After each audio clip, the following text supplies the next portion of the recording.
នេះជារឿងមួយដែលអាចធ្វើឲ្យអ្នកភ្ញាក់ផ្អើលមនុស្សដែលឆ្លាតបំផុតមួយចំនួននៅលើពិភពលោកគឺអន់ខ្លាំងក្នុងការជជែកលេង small talk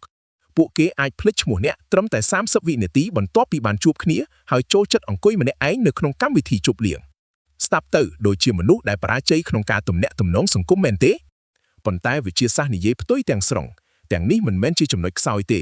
វាគឺជាលក្ខណៈពិសេសរបស់ពួកគេសូមឲ្យខ្ញុំពន្យល់យើងរស់នៅក្នុងពិភពលោកមួយដែលផ្ដល់រង្វាន់ដល់អ្នកដែលមើលទៅឆ្លាតមនុស្សដែលនិយាយដោយទំនុកចិត្តនៅក្នុងកិច្ចប្រជុំ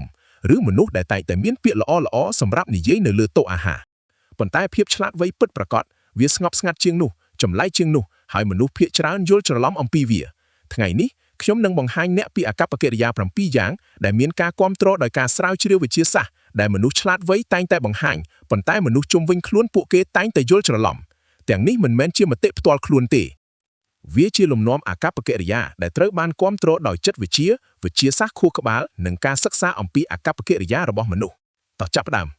លេខ1ភ្លេចឈ្មោះមនុស្សចំណុចទី1នេះពិតជាប៉ះពាល់ដល់មនុស្សជាច្រើនមនុស្សឆ្លាតភាគច្រើនពិបាកចងចាំឈ្មោះអ្នកដទៃអ្នកទើបតែណែនាំខ្លួនឯងបាន30វិនាទីប៉ុន្តែពួកគេភ្លេចឈ្មោះអ្នកទៅហើយវាមើលទៅដូចជាគ្មានការគោរពហើយវាក៏ធ្វើឲ្យអ្នកមានអារម្មណ៍បែបនោះដែរប៉ុន្តែការពិតកំពុងកើតឡើងគឺខួរក្បាលរបស់ពួកគេកំពុងធ្វើអ្វីដែលអ្នកវិទ្យាសាស្ត្រហៅថា selective encoding ខួរក្បាលរបស់មនុស្សមានសមត្ថភាពដំណើរការព័ត៌មានកំណត់មនុស្សដែលឆ្លាតខ្លាំងតែងតែកំពុងវិភាគការសន្ទនាសង្កេតគំរូនៃអ្វីដែលអ្នកនិយាយបង្កើតទំនាក់ទំនងរវាងគំនិតផ្សេងៗនិងបង្កើតការវាយតម្លៃក្នុងចិត្ត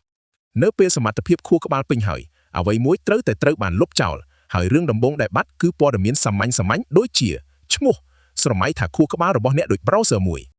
មនុស្សឆ្លាតមានថាបបើកច្រើនជាង40ឈ្មោះរបស់អ្នកមិនអាចចូលទៅក្នុង RAM បានទេបើនរណាម្នាក់ភ្លេចឈ្មោះអ្នកប៉ុន្តែចងចាំគ្រប់ពាក្យដែលអ្នកបាននិយាយនោះមិនមែនជាការមិនគោរពទេវាគ្រាន់តែបង្ហាញថាខួរក្បាលរបស់ពួកគេកំពុងផ្ដល់អាទិភាពដល់អ្វីដែលសំខាន់ជាងលេខ2និយាយម្នាក់ឯងអ្នកប្រហែលជាធ្លាប់ឃើញ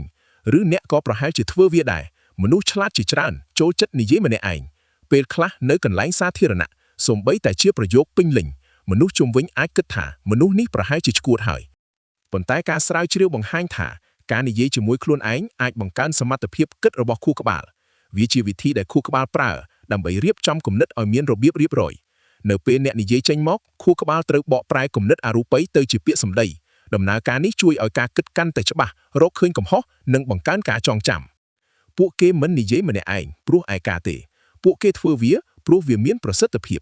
លេខ3ចូលចិត្តកំ pl ែងបែបងងឹត dark humor មនុស្សឆ្លាតជាច្រើនចូលចិត្តកំ pl ែងដែលមានអត្ថន័យងងឹតមិនមែនដើម្បីធ្វើឲ្យគេភ្ញាក់ផ្អើលទេប៉ុន្តែព្រោះខួរក្បាលរបស់ពួកគេអាចយល់ព្រមទទួលយកគំនិតពីរដែលផ្ទុយគ្នាក្នុងពេលតែមួយ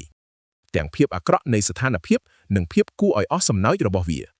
ការសិក្សាបានរកឃើញថាអ្នកដែលយល់ចិត្តកំ pl ែងប្រភេទនេះមានពិន្ទុភាពវៃឆ្លាតខ្ពស់ជាងមធ្យមហើយពួកគេក៏មានកម្រិតភាពឈ្លានពានទាបជាងផងដែរនោះមានន័យថា dark humor មិនមែនជាសញ្ញានៃភាពអាក្រក់ទេវាអាចជាសញ្ញានៃភាពចាស់ទុំផ្លូវអារម្មណ៍និងសមត្ថភាពគិតខ្ពស់លេខ4មិនចូលចិត្ត small talk មនុស្សឆ្លាតភាគច្រើនមិនសូវចូលចិត្តការសន្ទនាស្រាលមិនមែនព្រោះពួកគេខ្មាស់អៀនទេប៉ុន្តែព្រោះខួរក្បាលរបស់ពួកគេមិនទទួលបានអារម្មណ៍រីករាយពីការសន្ទនាបែបនេះការសន្ទនាដែលមានជម្រៅនិងគំនិតថ្មីធ្វើឲ្យខួរក្បាលបញ្ចេញសារធាតុដូប៉ាមីនប៉ុន្តែការនិយាយអំពីអាកាសធាតុឬគម្រោងចុងសប្តាហ៍មិនផ្ដល់រង្វាន់ដល់ខួរក្បាលឡើយដូច្នេះពួកគេមិនធុញទ្រាន់ព្រោះអួតខ្លួនទេពួកគេធុញទ្រាន់ព្រោះខួរក្បាលរបស់ពួកគេកំពុងស្រេកឃ្លានអ្វីដែលមានជម្រៅលេខ5ចូលចិត្តគេងយប់ជ្រៅបើអ្នកស្គាល់មនុស្សឆ្លាតម្នាក់មានឱកាសខ្ពស់ណាស់ដែលគាត់មិនមែនជាមនុស្សភ្ញាក់ព្រឹកពួកគេជាមនុស្សដែលនៅភ្ញាក់រហូតដល់ម៉ោង1ឬ2រំលងអាធ្រាត្រហើយពេលនោះជាពេលដែលពួកគេគិតបានល្អបំផុតការស្រាវជ្រាវមួយបានរកឃើញថាមនុស្សដែលមាន IQ ខ្ពស់មានទំនោរច្រើនជាងគេក្នុងការក្លាយជា night owl ពេលយប់ស្ងប់ស្ងាត់មានការរំខានតិចវាជាពេលល្អបំផុតសម្រាប់ខួរក្បាលដែលត្រូវការផ្ដោតអារម្មណ៍ជ្រៅលេខ6ផ្លាស់ប្ដូរគំនិតជាញឹកញាប់មនុស្សឆ្លាតតែងតែផ្លាស់ប្ដូរគំនិតរបស់ខ្លួននៅពេលមានភស្តុតាងថ្មីមនុស្សជាច្រើនគិតថាពួកគេមិនច្បាស់លាស់ប៉ុន្តែនេះហៅថាភាពបត់បែននៃការគិតពួកគេមិនភ្ជាប់ខ្លួនទៅនឹងការចង់ឈ្នះការជជែកទេពួកគេភ្ជាប់ខ្លួនទៅនឹងការស្វែងរកការពិតបើអ្នកមានហេតុផលល្អគ្រប់គ្រាន់ពួកគេអាចផ្លាស់ប្ដូរជំហររបស់ខ្លួនភ្លាមនោះមិនមែនជាភាពមិនទៀងទាត់ទេវាជាភាពស្មោះត្រង់ខាងបញ្ញាលេខ7សួរសំណួរគ្រប់យ៉ាងមនុស្សឆ្លាតតែងតែសួរសំណួរពួកគេសួរអំពីពិភពលោកប្រព័ន្ធស្ថាប័នការសន្មតផ្សេងហើយសូម្បីតែខ្លួនឯង អ្នកប្រហែលគិតថាមនុស្សឆ្លាតត្រូវតែមានទំនុកចិត្តខ្ពស់ប៉ុន្តែការស្រាវជ្រាវបង្ហាញផ្ទុយទៅវិញមនុស្សដែលឆ្លាតខ្លាំងជាអ្នកដែលដឹងច្បាស់បំផុតថាខ្លួនឯងនៅមិនទាន់ដឹងច្រើននៅឡើយពួកគេតែងតែពិនិត្យឡើងវិញនៅការសម្រេចចិត្តរបស់ខ្លួនគិតឡើងវិញអំពីការសន្ទនាសួរខ្លួនឯងថាតើខ្ញុំនិយាយត្រឹមត្រូវទេពីខាងក្រៅវាមើលទៅដូចជាអសន្តិសុខប៉ុន្តែការពិតវាជាវិធីដែលខួរក្បាលធ្វើការត្រួតពិនិត្យគុណភាពជានិច្ចមិនស្គីលបែនេះសេចក្តីសន្និដ្ឋានភាពឆ្លាតវៃមិនមែនមើលទៅដូចជាការមានទំនុកចិត្តខ្ពស់ឬជំនាញសង្គមល្អឥតខ្ចោះនោះទេវាអាចមើលទៅដូចជាភ្លេចឈ្មោះមនុស្សនិយាយម្នាក់ឯងសើចនឹងកំប្លែងដែលអ្នកដទៃមិនយល់នៅភ្ញាក់ដល់ម៉ោង2ព្រឹកនិងសួរខ្លួនឯងជានិច្ចថាតើខ្ញុំសម្រេចចិត្តត្រឹមត្រូវហើយឬនៅបើអ្នកឃើញខ្លួនឯងនៅក្នុងចំណុចទាំងនេះនោះមិនមែនមានន័យថាអ្នកមានបញ្ហាអ្វីទេ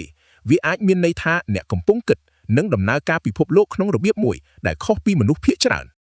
បើវីដេអូនេះមានន័យសម្រាប់អ្នកសូមទុកមតិយោបល់ប្រាប់ថា